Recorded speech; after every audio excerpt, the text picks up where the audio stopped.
Hey guys, welcome back to my channel. आज मैं आपके लिए द लॉन्ग साइलेंस, जिसको शशि देशपांडे ने लिखा है, उनका ये फिफ्थ नोवेल था, उसके बारे में एक्सप्लेन करने वाली हूँ। साथ ही ये इतना अच्छा नोवेल था जिसके लिए उनको साहित्य अकेडमी अवार्ड भी दिया गया था 1990 में। और उनकी जो कैरियर है ना, उनकी कैरियर पीरियड में उनको बहुत सारे अवार्ड में मिले, ठीक है, जैसे कि पद्मश्री भी मिला था फॉर कल्चरल कंट्रीब्यूशन। एंड इसके अलावा उनको Hindi literary prize for the novel shadow play के लिए भी मिला हुआ था, ठीक है। अब हम स्टोरी पे आ जाते हैं। तो ये स्टोरी एक लड़की की है जो कि मतलब मिडिल क्लास फैमिली से बिलोंग करती है, और वो यंग है, और इवन वो क्लीवर है, क्यूरियस है, ठीक है, और सभी चीज़ों को लेकर वो क्लियर है। और उसके बाद वो जो मतलब सोसाइटी रहती है ना, सोसाइटी से हट के उसकी उसमें क्वालिटीज़ रहती हैं।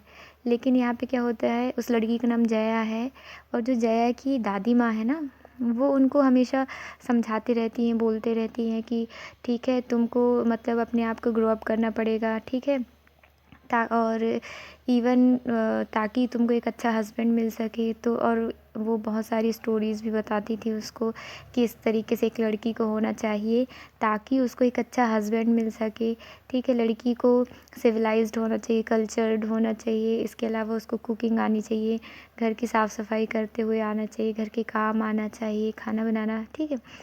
इवन उसकी दादी माँ ये भी सिखाती है, उसको बताती है कि जब भी तुम्हारे मन की कोई काम ना हो, जब भी किसी चीज़ को लेकर तुम डिसएग्री हो, तो उस चीज़ के लिए भी तुमको शांत रहना चाहिए, उसके लिए मतलब ज़्यादा हंगामा नहीं करना चाहिए, ठीक है। ये सब चीज़ें उसकी दादी माँ उसको सिखाती है। इसके बाद होता ये है, और वो उसकी दादी माँ ये भी बोलती है कि सभी के साथ अच्छी कम्युनिकेशन रखना चाहिए, ताकि मतलब अपनी इन लॉज़ के साथ भी अच्छे रिलेशनशिप बना के रखना चाहिए, ताकि आपको ये बाद में काम आए, इन फ्यूचर काम आए ये सारी चीज़ें।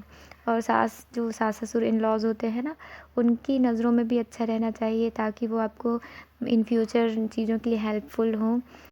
अब होता ये है कि स्टोरी में जया का एक सब सर्विएंट वुमेन का प्ले है। यहाँ पे सब सर्विएंट मतलब जी हुजूरी करने वाली, या फिर हर चीज़ों में हाँ करने वाली, इस तरीके से इस तरीके का उसका रोल है, ठीक है। वो मतलब कुछ भी चीज़ के लिए अपनी आवाज़ नहीं उठाती है, और इवन अपनी इंडिविजुअलिटी के लिए भी वो कोई आवाज़ नहीं उठाती है।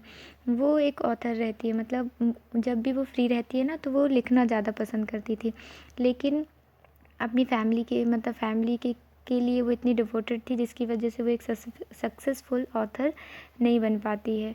जैसे जैसे वो बड़ी होते जाती है ना, वो सारी चीज़ों को लेकर अवेयर होती जाती है, जो भी मतलब पीपल को लेकर है ना, जो उनकी पसंद नापसंद है ना, सब चीज़ों को लेकर वो अवेयर होती जाती है। और इवन वो अपनी जो इंडिविजुअलिटी है, जैसा कि वो चाहती थी अपने आप को सबके सामने एक्सप्रेस भी नहीं करती थी, क्योंकि वो सबसर्वेंट टाइप की वुमेन थी ना, इसलिए। अब यहाँ पे होता ये है, और वो क्या करती है कि उसकी दादी माँ ने जैसा उसको सिखाया था कि लाइक मतलब जैसे तुम किसी चीज़ को लेकर डिसएग्री हो, तो उसके लिए भी तुमको शांत रहना चाहिए। तो एकदम वो अपने कैरेक्टर को वो इसी तरीके से बना लेती है कि इवन वो अपने आप को किसी चीज़ के लिए एक्सप्रेस भी नहीं करती थी, अपनी इंडिविजुअलिटी के लिए भी कुछ नहीं बोलती थी, ऐसा। और इवन वो अपने जो इमोशंस है वो भी उसको हाइड करना, मतलब एकदम पूरी तरीके से हाइड ही कर लेती थी, हाइड करना सीख जाती है।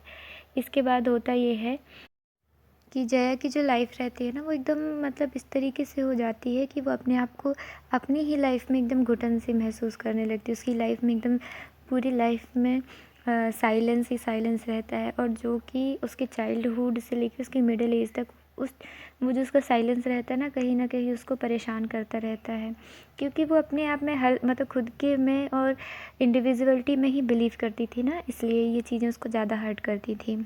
और इसमें उसकी फैमिली में सिर्फ उसके एक पिताजी थे जो हमेशा उसको लिखने के लिए, ठीक है, इनकरेज करते थे, उसकी इंडिविजुअलिटी को देखते थे, उसकी इवन उसको अपनी मन की सुनने के लिए, अपनी इंडिविजुअलिटी पे खुद पे बिलीव करने के लिए कहते थे। इसके बाद होता यह है कि जो जया है, एजुकेशन मिलती है उसको, इसके बाद वो कॉलेज करती है, फिर एक मोहन नाम के लड़के से उसकी शादी हो जाती है, जो कि एक सक्सेसफुल बिजनेसमैन होता है। मोहन और जो जया रहते हैं ना, बहुत सारी चीज़ों में वो क्या कहते रहते हैं, डिसएग्री रहते हैं। इवन वो अपनी शादी में खुश भी नहीं रहते, क्योंकि जहाँ पे कोई भी चीज़ के लिए डिसएग्री मतलब कोई भी चीज़ के लिए दो लोगों के बीच में डिसएग्री हो जाते हैं ना, तो मतलब वो लोग हैप्पी नहीं रह पाते हैं। कोई भी शादी में हो, कोई भी रिलेशनशिप, कोई भी कपल में हो, ठीक है। इसके बाद क्या होता है कि दोनों की जो रिलेशनशिप में है ना, कोई भी किसी चीज़ के लिए मतलब जया जया जो है ना उनकी शादी में, उनके रिलेशनशिप में अपने जो व्यूज़ है वो एक्सप्रेस ही नहीं कर पाती थी। इवन मोहन जैसा कहता था, जया भी वैसे ही करती थी। हर चीज़ उसके लिए कोई भी क्वेश्चंस नहीं करती थी। अपने हस्बैंड का वो इस तरीके से ध्यान, मतलब वो बहुत ज़्यादा ध्यान रखती थी कि उसके खाने का, ठीक है, उसके क्लीनअप्स मतलब क्लीनिंग का, सारी चीज़ों का, कपड़ों का, मतलब कहना चाहिए जो जो इंडियन लेडी करती है, कोई भी वाइफ़ है वो करती है ना, सेम उसी प्रकार से वो अपने हस्बैंड का ऐसा ध्यान रखती थी जैसे कि वो अपने बच्चों का ध्यान रखती थी। इसके बाद मोहन अपनी जॉब से सस्पेंड हो जाता है और जया के ऊपर अपनी लाइफ को आगे बढ़ाने के लिए, मतलब पूरी घर गृहस्थी चलाने के लिए पूरी जिम्मेदारी उसके ऊपर आ जाती है।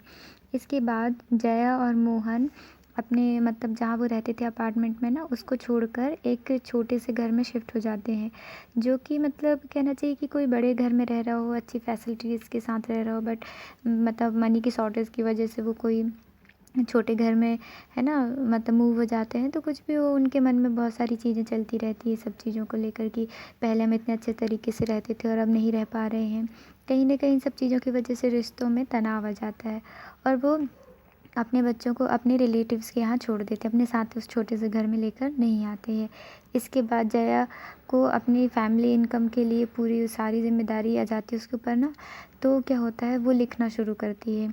तो वो क्या करती है, आर्टिकल्स लिखती है, तो जिसमें वो कुछ आर्टिकल ऐसे फ्रैंक तरीके से लिखती है, कुछ आर्टिकल में अपने डिससैटिस्फैक्शन के बारे में लिखती है ना, और इवन वो ये सब भी लिखती है जैसे कि उन, मतलब वो ये भी लिखती है कि कैसे उनके जो हस्बैंड है, मतलब जया से और उनके बच्चों से मतलब कनेक्ट नहीं है।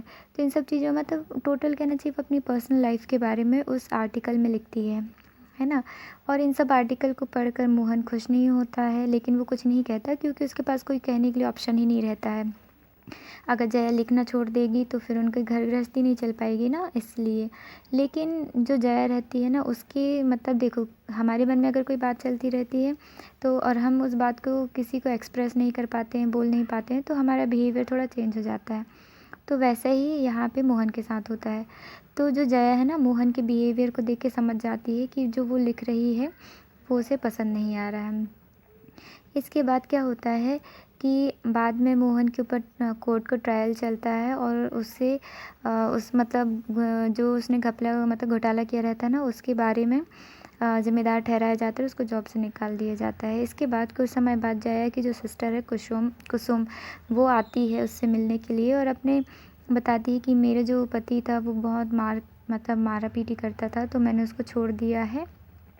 तो फिर जया सोचती है कि कुसुम का जो अभी उसे हस्बैंड है और मेरी लाइफ जो है, दोनों मतलब अलग-अलग हैं, लेकिन कहीं न कहीं दोनों एक ही मतलब कल्चर से निकली हुई हैं। यहाँ और जहाँ पे लोग जो हैं, है ना, या कोई लोग या फिर मैन, है ना, हस्बैंड, वो अपनी वुमेन से बहुत ज़्यादा एक्सपेक्टेशन रखता है।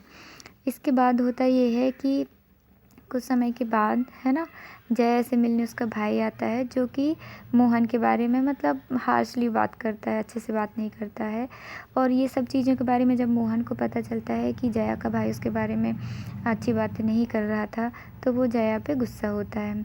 इसके बाद ये होता है कि मोहन को जया की सपोर्ट की ज़रूरत रहती है। जब हमारा मतलब कहना चाहिए हमारे साथ हमारा जो समय है अच्छा नहीं चलता होता है, तो हम चाहते हैं कि कहीं न कहीं हमारा जो पार्टनर है वो हमें सपोर्ट करे, है ना? तो वैसे ही मोहन है जो कि जया से उसका सपोर्ट चाहता था, है ना? लव चाहता था। लेकिन उस समय क्या होता है कि वो इस चीज़ के बारे में जया को बता ही नहीं पाता और वैसे भी स्टार्टिंग से ही दोनों के बीच में बहुत सारा डिस्टेंस था। तो वो इस चीज़ के बारे में वो बोल नहीं पाता है और लेकिन जो जया है ना, वो ये सब चीज़ें समझती है कि मोहन को उससे क्या नीड चाहिए, है ना? जैसे कि सपोर्ट है, लव है। लेकिन वो ये भी लेकिन यहाँ पे प्रॉब्लम ये होती है कि जया भी एकदम अपनी जो भी फीलिंग्स है वो सब चीज़ें हाइड करना सीख जाती है ना? तो वो भी समझ नहीं पा रही थी कि वो कैसे मोहन को उसकी ज़रूरतों के बारे में, है ना? जो भी वो चाह रहा है उसके बारे में कैसे इस चीज़ को ऑफ़र करें। इसके बाद क्या होता है कि सिचुएशन और भी ख़राब हो जाती है जब उसका जो सन रहता है राहुल, वो घर से भाग जाता है। और इसके बाद मोहन क्या करता है, ये सब चीज़ें घटनाएं होने लगती है तो मोहन कहीं ना कहीं अंदर से टूट जाता है और वो घर को छोड़ देता है। इसके बाद क्या होता है, यहाँ पे दोनों की मतलब जो थिंकिंग है ना, जया की थिंकिंग और मोहन की थिंकिंग दोनों की मतलब अलग अलग हो जाती है ना, लाइफ भी अलग अलग हो जाती है क्योंकि मोहन ही चले जाता है। फिर क्या होता है, जया सोचती है कि उनके बीच का जो सेपरेशन है ना, अंडरस्टैंडिंग है ना, अंडरस्टैंडिंग में जो डिफरेंस है, तो उन्हीं सभी चीज़ों की वजह से उसका जो हस्बैंड है ना, वो मतलब घर छोड़ के चला गया है। अगर दोनों के बीच में बातचीत होती, अंडरस्टैंडिंग होती तो दोनों साथ में होते और इस टाइम जो बुरा टाइम चल रहा था उसको साथ में फेस करते। और वो ये भी महसूस करती है कि वो जो साइलेंस है, जो लॉन्ग साइलेंस है जो कि उसकी लाइफ में चलता आ रहा था, उसी की वजह से ही है ना फैमिली में जो कम्युनिकेशन है ना, ओपननेस है, ये सब चीज़ें दूर हो गई थी, मिट गई थी।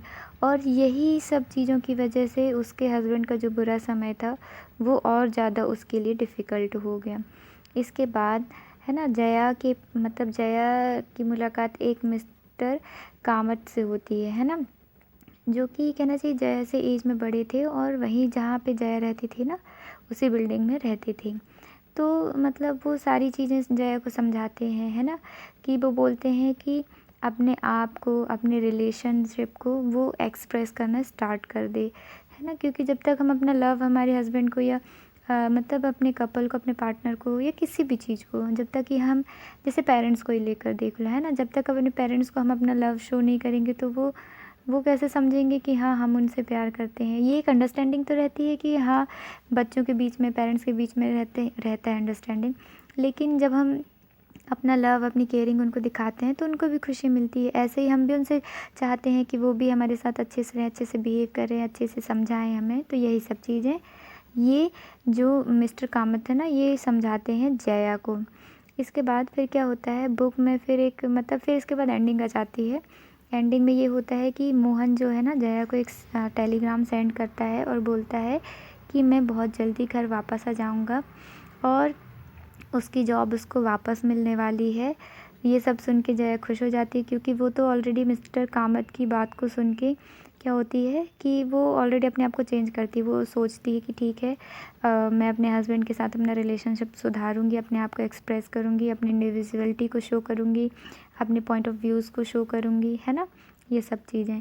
इसके बाद जया खुश हो जाती है और वो मोहन को अपनी लाइफ में वापस एक्सेप्ट कर लेती है और वो कसम खाती है यहाँ पे, वो अपने मतलब अपने मन में ही कसम खाती है कि वो कभी भी उसकी लाइफ में मतलब उसके रिलेशनशिप में है ना, वो कभी भी लॉन्ग साइलेंस नहीं रखेगी क्योंकि लॉन्ग साइलेंस की वजह से ही दोनों इमोशनली एक दूसरे से दूर हो जाते हैं। तो ये ओवरऑल स्टोरी थी, बहुत अच्छी स्टोरी है ना, जो कि मतलब कहना चाहिए कहीं न कहीं हमें ये भी सिखाता है कि कैसे हमें हमारे रिलेशनशिप की तरफ ध्यान देना चाहिए, एक दूसरे से बातचीत करना चाहिए, अपने इमोशंस शो करना चाहिए ताकि रिलेशनशिप में डिस्टेंस ना आए। अब यहाँ पे क्वेश्चंस बनेंगे, तो एक तो इसकी क्रिटिकल मतलब किस इसको मतलब ठीक है, अब इसमें यहाँ पे क्वेश्चंस बनेंगे, एक तो थीम को लेकर, ठीक है, ये जो इसका द लॉन्ग साइलेंस है, ठीक है, इसकी थीम जस्टिफाई करने के लिए आएगा और कैरेक्टर्स के लिए जया का कैरेक्टराइजेशन के लिए आएगा,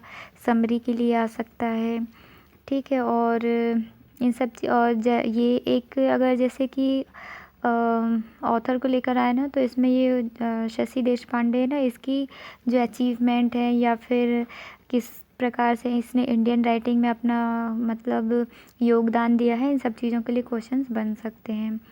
तो ओके गाइस, अपने एग्ज़ाम्स के लिए अच्छे से प्रिपरेशन करें। Have a good day.